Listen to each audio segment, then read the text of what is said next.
Hello sa inyo lahat mga bossing, Toyota Yaris, issue agad. Bali ang problema nito is low power, 3000 RPM, kahit sagad na yung tapak, 3000 pa rin. Tapos minsan nangangatog at mamamatay. Tapos in-scan ko na rin mga bossing, wala naman tayo nakita. Ngayon diretso tayo sa fuel pump kasi minsan napansin ko na may pagka-hard start siya.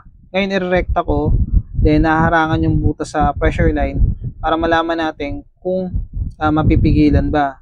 So dito napipigilan siya, may pressure siya kaya lang yun napipigilan. Then pagsilip ko dito sa gitna ay may lumalabas.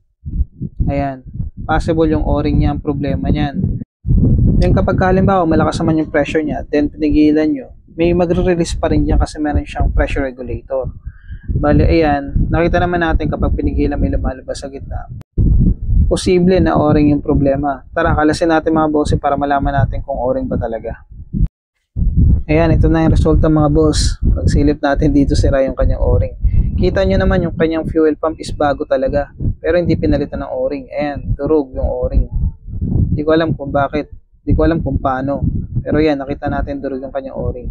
Ngayon, dahil nga may problema sa o-ring, papalitan lang natin ng o-ring yan at wala muna tayong papalitan na kung ano-ano dyan. Then i-testing natin kung magiging okay ito kapag napalitan natin ng o-ring. Sa punto na to mga bossing, nailagay ko na yung bagong o-ring, tapos ito yung kanyang o-ring, medyo punit na kalahati. Ayan, tapos hindi ko na rin pinakita sa inyo kung paano magbaklas kabit kasi kalimitan alam nyo na. So ayan, binabalik ko na lang din naman dito yung socket, yung springs, then yung etc. Okay, papakita lang naman natin dito kung may pagbabago ba So fast forward na lang natin para mapabilis yung video.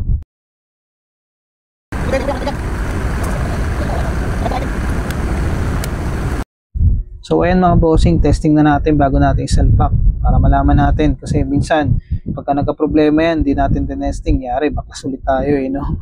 Ayan. Baka baliktad. Mandar. Uy, lumalakas na. Ayan, lumalakas na. Bakit kanina wala di ka? Meron siyang pressure pero Mahina. ang dumi. Ang dumi ng filter. Sige. Napalitan to. Kahit na bago naman yung ano. Ito, tingnan mo dito, itutok mo dito. Kapag kaya na ano ko.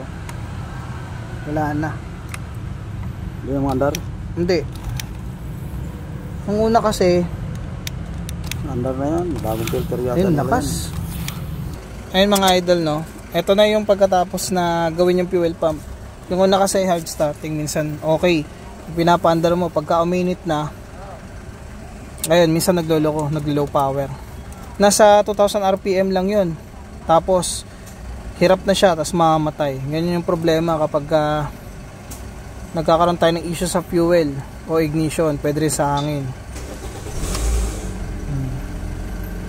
Bilis na paanda rin. Ayan. So yun, nakuha natin yung problema mga boss. Kahit bagong palit yung fuel pump, kailangan pa rin natin tingnan para ma-address natin kung ano yung problema.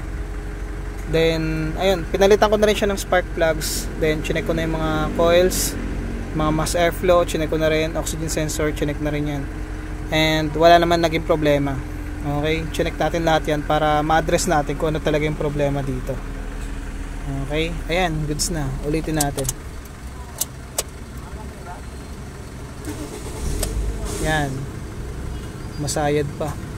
Nung una kasi dyan, medyo ilang segundo, milliseconds bago siya umandar. Pero ngayon, mukhang okay na. Tapos road test na lang natin to kung magkakaroon pa rin siya ng issue kasi pag hinahataw mo, binibirit mo, nasa 2,000 hanggang 3,000 RPM lang, tukod na yun, sagad na yung accelerator niya, hanggang doon na lang. Pag binitawan mo, wala na, halos mamatay na siya.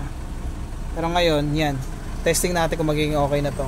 Pero sigurado ko okay na to mga bossing. Meron naman tayo nakitang problema. Yun. Dali na mga boss.